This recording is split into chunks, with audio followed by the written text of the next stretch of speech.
Patty in here. Hang on just a sec.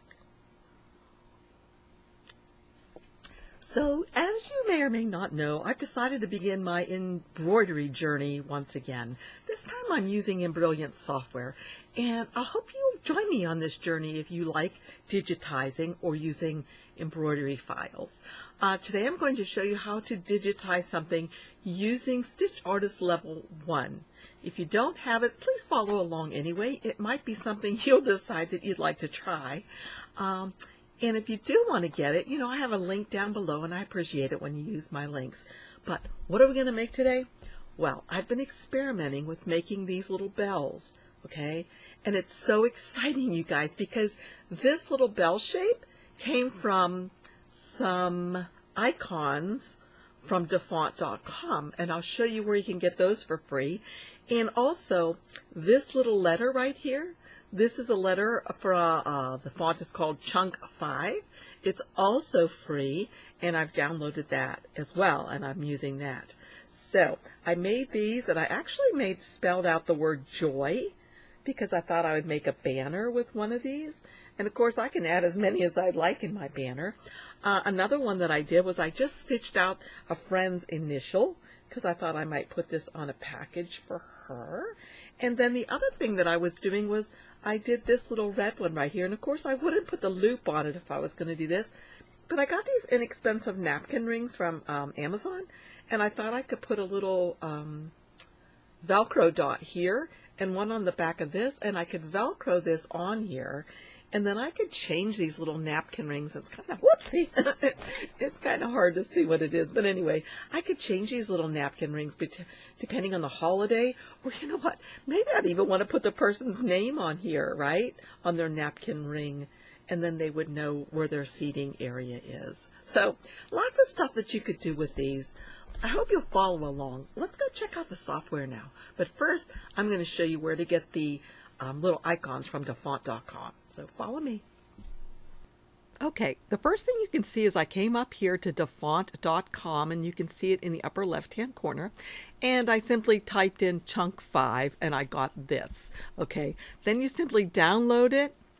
After you download it, you probably unzip it and install it on your computer.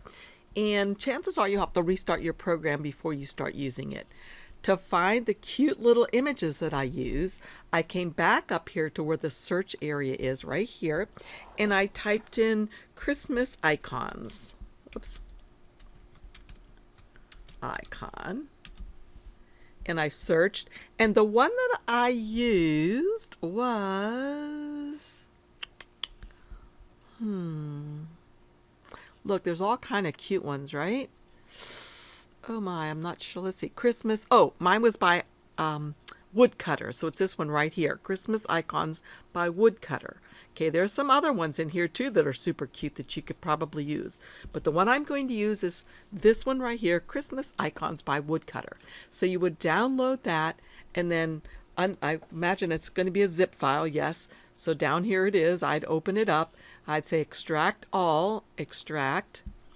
And it's going to come like this, Christmas icons, and there they are.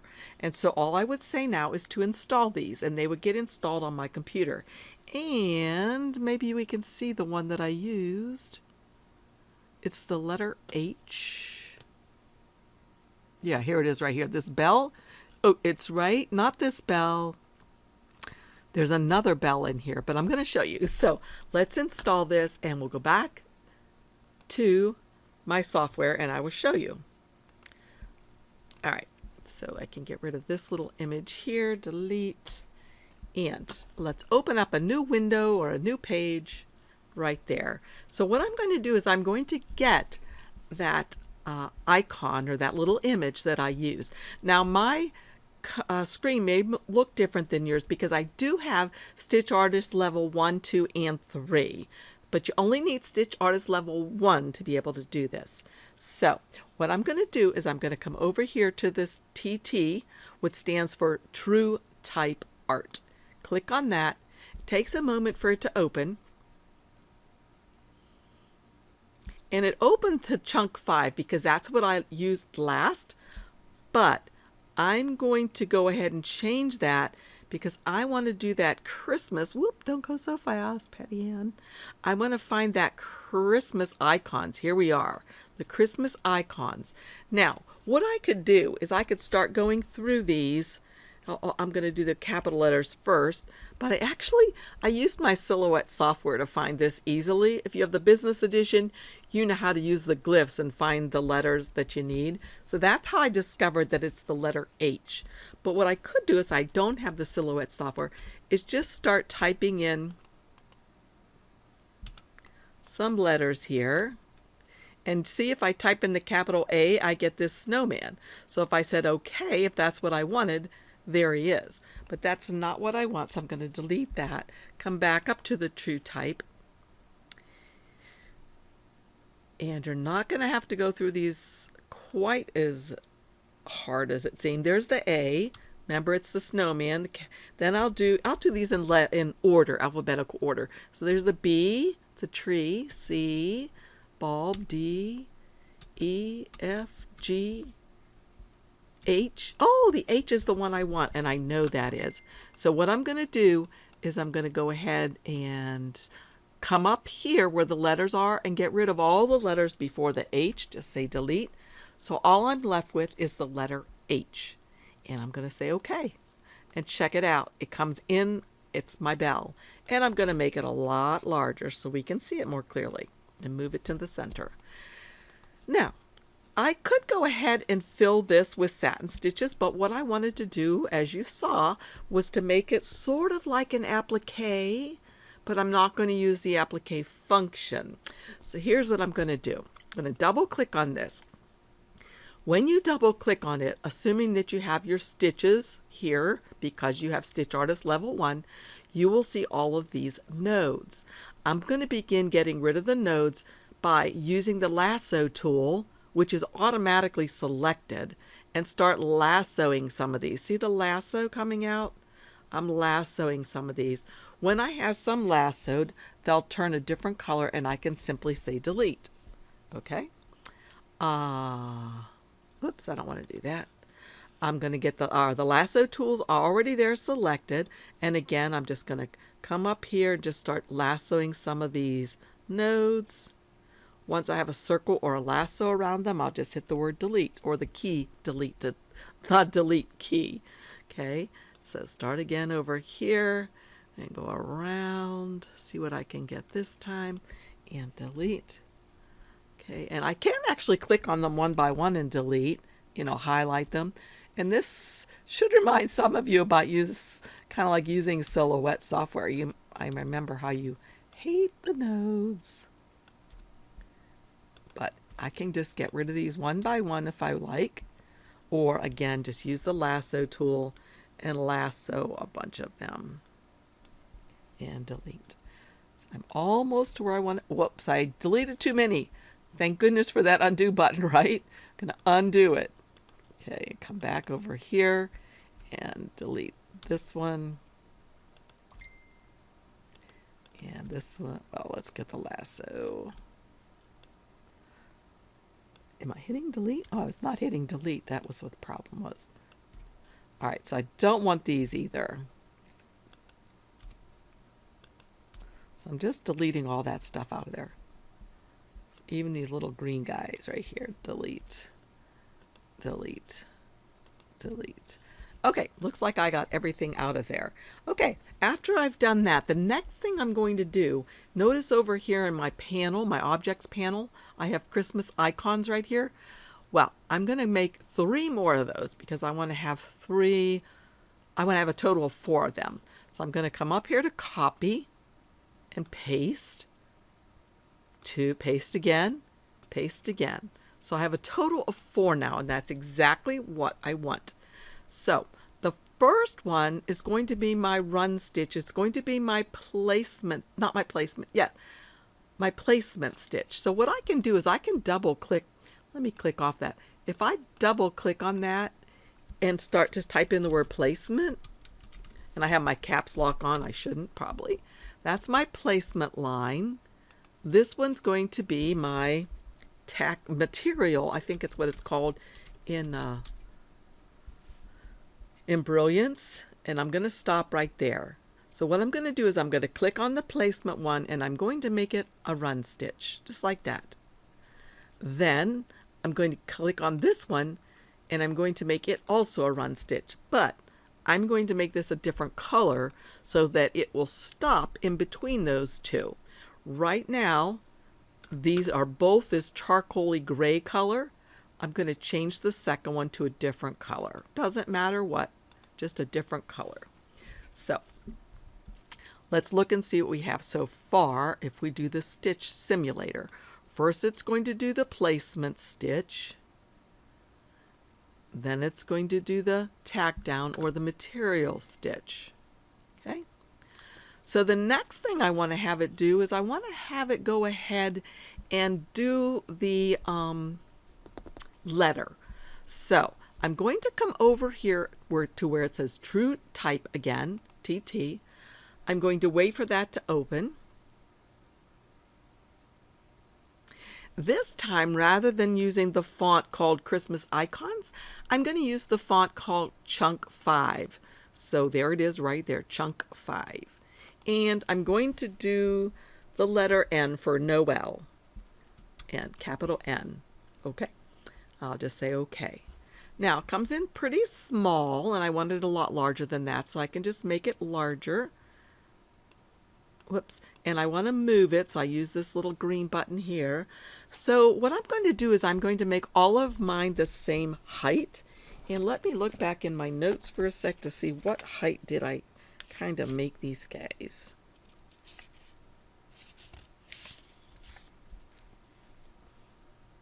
Okay, I made it 1 3/8 inches tall. So right now it's hard to tell how tall it is. We can see down here the select is 1 9/16, but I want to be able to change that. So I'm going to go back to this arrow key to select objects. Now I have this N selected, and I'm going to make the height, what did I say? I said 1 3/8 inches tall. I'm going to leave the lock unlocked, and I'll make this 1 3/8, so I could just hit the back space on here till I get to the end and go /3/8, and when I hit enter, watch it change. Okay, it changed a little bit, right? And I can make it, what did I make mine originally? So we know this is going to work pretty well. I made mine for my width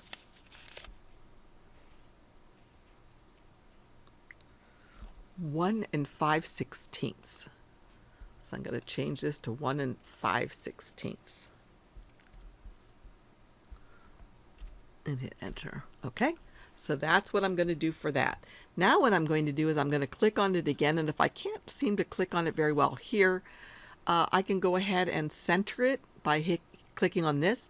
If you can't see these, it might be because you have Stitch Artist going on. So go back to the select objects and center it in your hoop.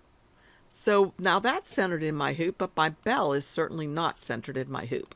So I'm going to get the whole bell, all of them, and I'm going to say center and hoop. So that's perfect, just what we want.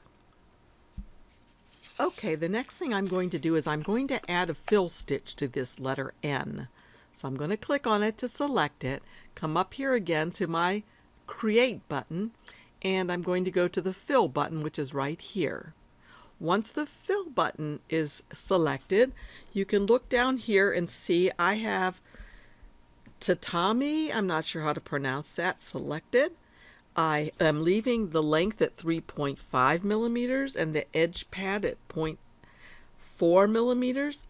The thing I am going to do is I'm going to come to this little bow tie, because that's going to make it so I can tie at the entry when it starts that and tie at the exit. So my letters are all tied in nicely. I'm also going to go back to the color, click on the color swatch, and go to threads, and I'm going to find a pretty gold color-ish to use. It's a green gold. All right, now okay, there we go. So I'll use amber yellow, and I'll say okay. All right, so now what we have over here is I renamed these again because when I changed them to run stitches, it changed this to say run. So the first one, remember, is my placement. It tells me where to put my fabric. My second one is my material that hooks the material or stitches the material down. Now I'm going to do this fill. And what I'm going to do with this is I'm going to drag it up here because I want it under the material. So I want this to be first.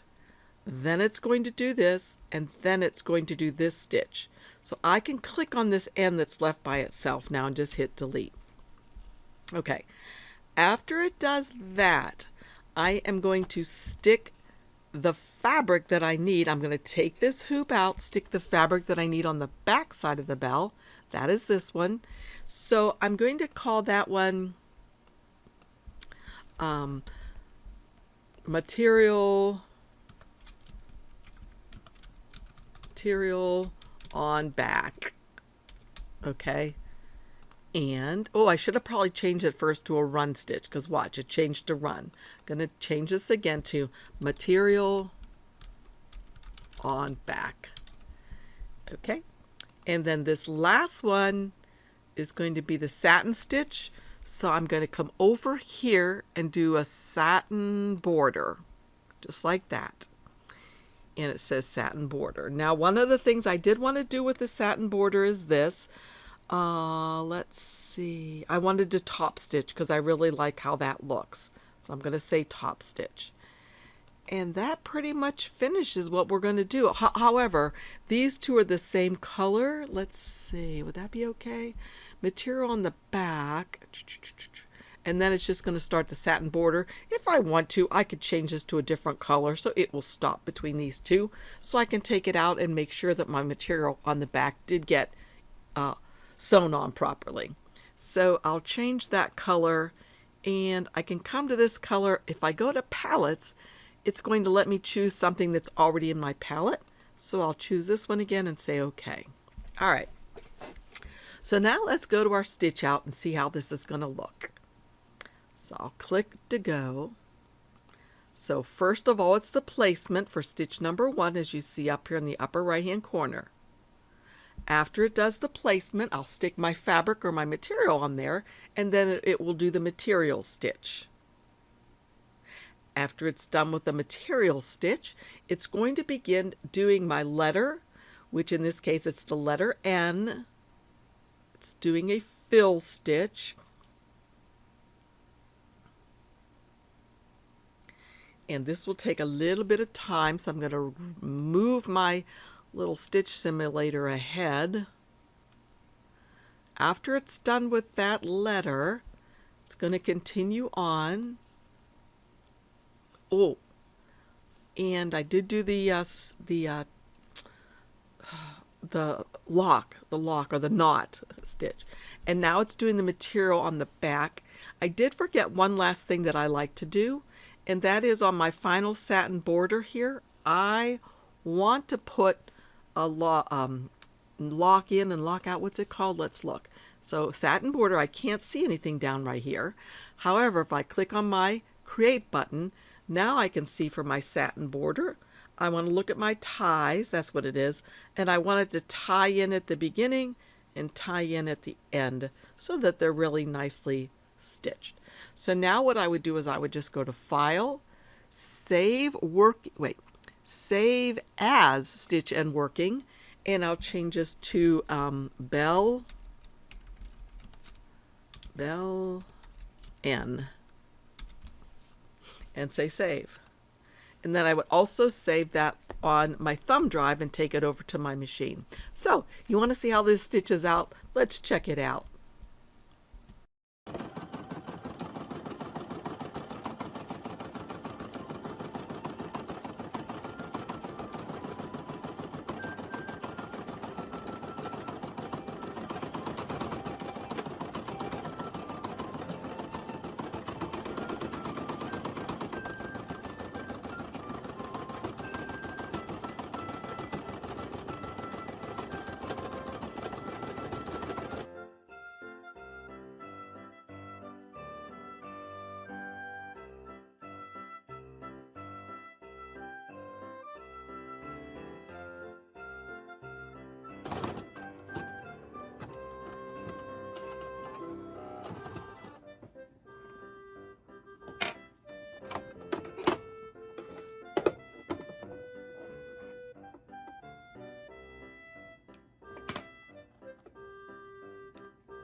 Okay, at this point, I realized that I forgot to put my little ribbon in. So I'm going to stop my machine and take it out, and I'll show you how you can fix this should this happen to you.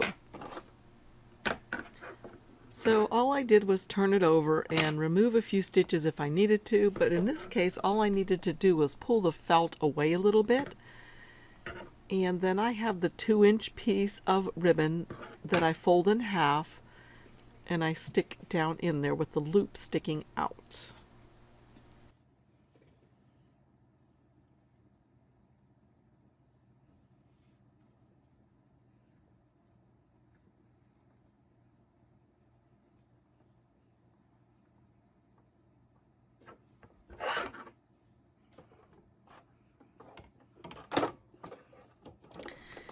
And since I'm putting this back in now, I'm going to go ahead and use the back button. I'm going to actually go back one spool so it will begin at the beginning of that step.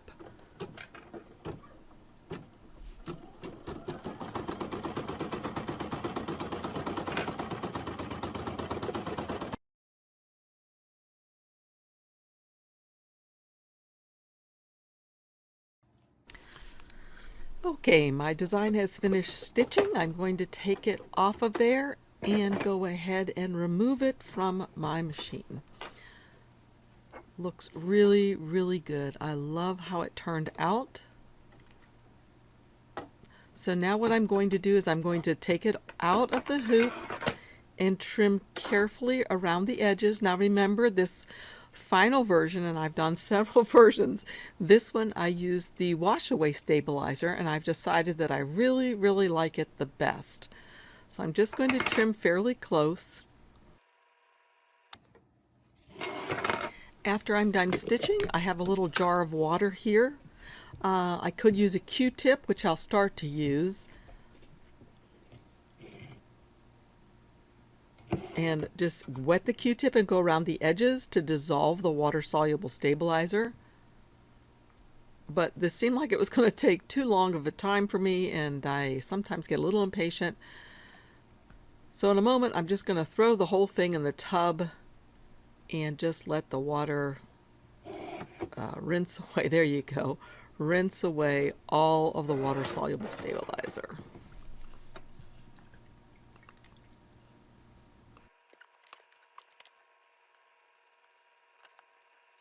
Thanks so much for joining me. Don't forget to give it a thumbs up if you like this video. If you have any questions, let me know down below.